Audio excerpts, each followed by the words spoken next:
ان شاء الله تستريحي معانا يا حاج. على مهلك على مهلك. تحبي تقعدي هنا جنب النافوره؟ زي بعضه، نافورة حلوة بصحيح. اتفضلي استريحي يا حاج. كتر خيرك. تحبي تشربي ايه بقى؟ ولا حاجة يا بنتي. لا ازاي بقى؟ اجيب لحضرتك عصير ليمون احسن؟ هاتي. طبعا اذنك. اتفضلي.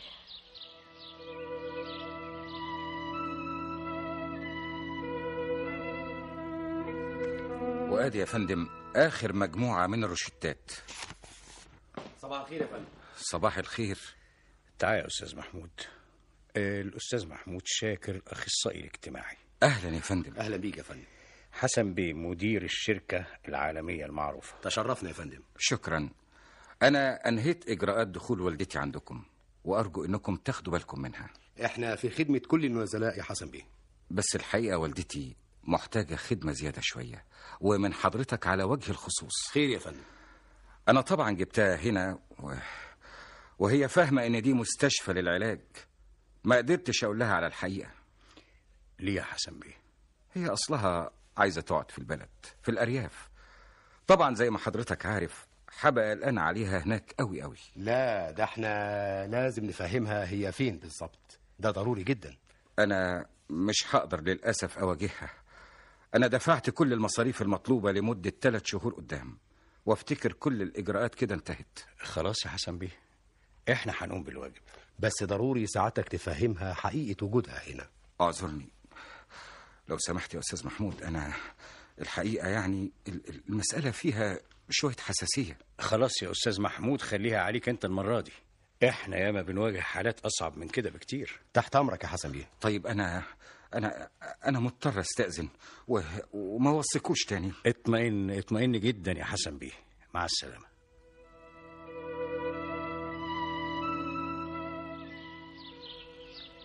الله، هو حسن راح فين؟ ده اتأخر عليا قوي. كل ده بيقابل الدكتور اللي هيكشف عليا. من عليها مستشفى كبيرة قوي ونظيفة، بس مش زحمة زي بقية المستشفيات. حسن تعب معايا، تلاقيهم بياخدوا منه فلوس كتير دلوقتي. أنا قلت له ملوش لزوم، ده أنا النهاردة كويسة قوي. أهو خرجت من البيت برضه وشفت الدنيا، زي ما يكون ردت فيا الروح النهاردة من تاني. والله خبر حمل مراته فرحني قوي.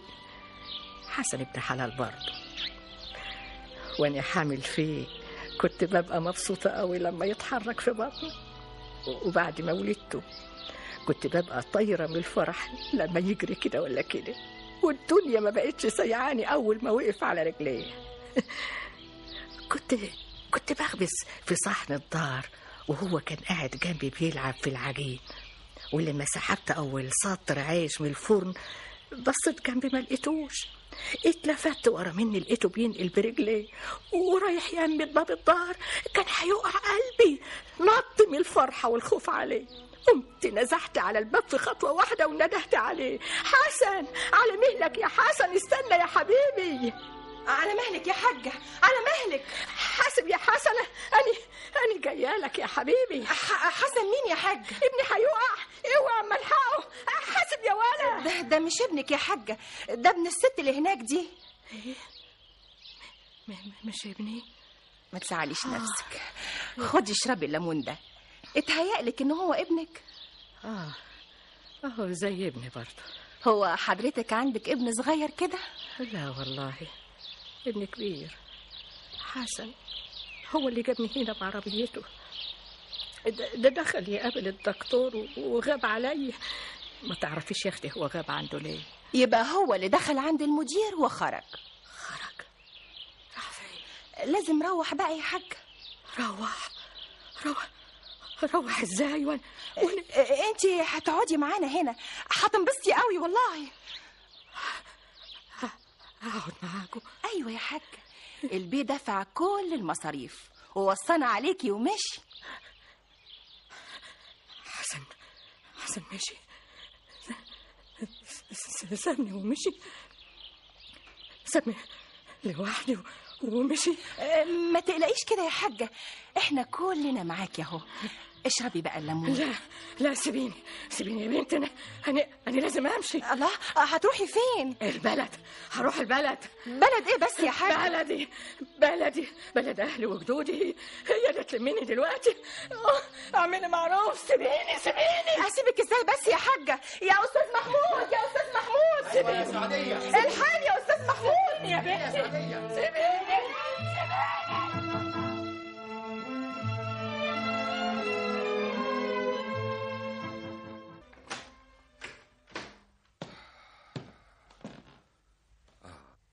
انت جيت يا حسن؟ ايوه. مالك؟ مفيش. وديت مامتك؟ ايوه. وزعلان علشان وديتها؟ احنا مش اتكلمنا في الموضوع ده كتير ونهيناه. انا ما قدرتش اودعها يا تيتي، اتسحبت وخرجت من غير ما تشوفني. معلش، هي هتفهم وتقدر موقفك. دفعت لها كل المصاريف؟ ايوه، دفعت لها 3 اشهر مقدم ووصيت عليها كل المشرفين. زي بعضه يا حبيبي، الفلوس مش مهم، المهم راحتها وراحتنا.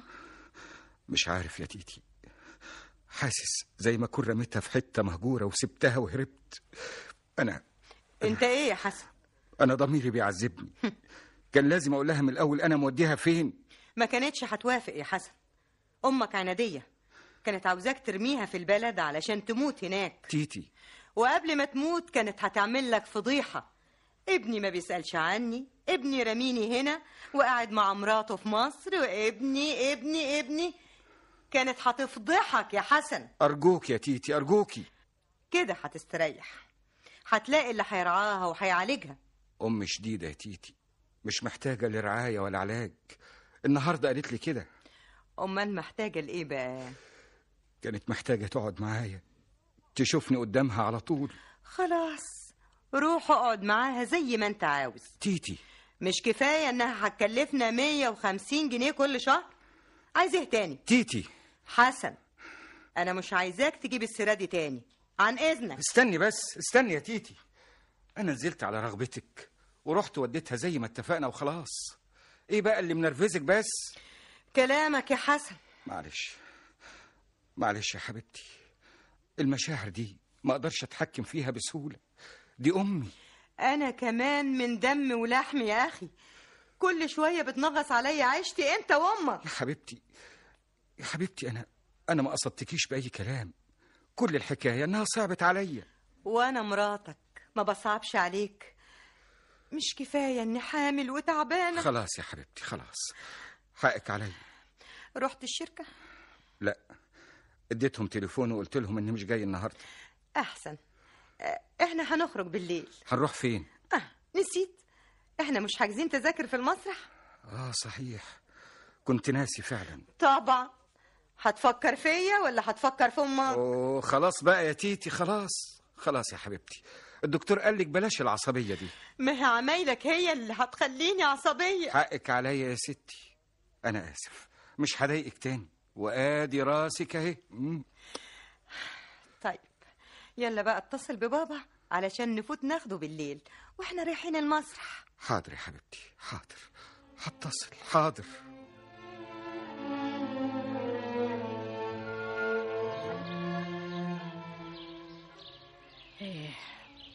شفت بقى آخر تعبنا وشقانا على أولادنا يا أم صابر. ما تزعليش نفسك يا غزلان يا أختي، هي الولاد كده نربيهم لغيرنا ويا ريت يفتكرونا كده. هو يرميني هنا ويجري، ما يقوليش حتى هو سابني فين. ده كان مواعيدني يوديني البلد. وعاوزة تروح البلد ليه يا ست غزلان؟ روحي فيها يا أم صابر، الناس هناك لسه حنينين وفيهم خير. أنا من يوم ما طلعت منها لا شفت حنية ولا شفت خير، حتى من ابن بطني اللي شقيت عليه وبعت عليه اللي ورايا واللي قدامي، أهو رماني هنا وما سألش عني.